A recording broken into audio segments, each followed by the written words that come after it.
Ay, kulit mo naman, hayop ka.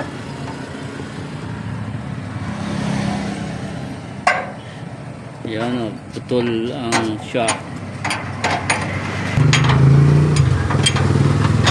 Yan po yung tools na ginagamit niya para hindi na tayo mag-single, para hindi natanggalin ang motor sa sidecar. Ay, bakit na si Jackson, no? Ayun, si Jackson. Balik siya. Ayun, no? Ha? Balik siya. Para magbunot ang ating sirang shock. Hindi pang mapipindot ko. Ayan, putol na nga siya.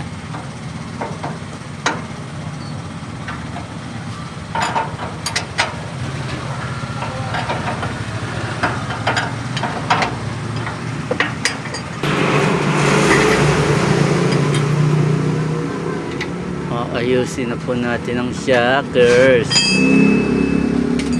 Ayan po ang putol. Ito. Papalitan po natin yan ng tornilyo.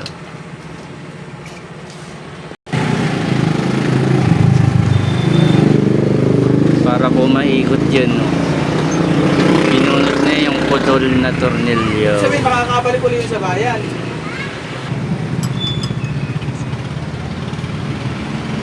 Palitan po ng tornilyo.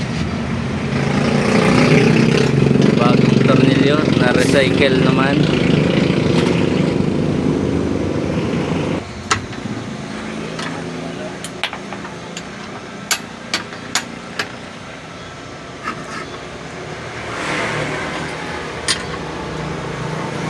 Putulin na mamaya. Aray ko.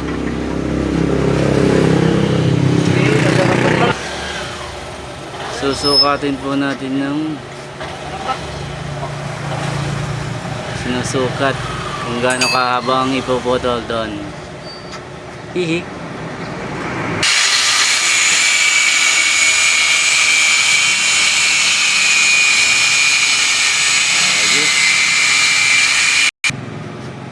Weldingin naman po natin. Aray ko, aray ko, aray ko.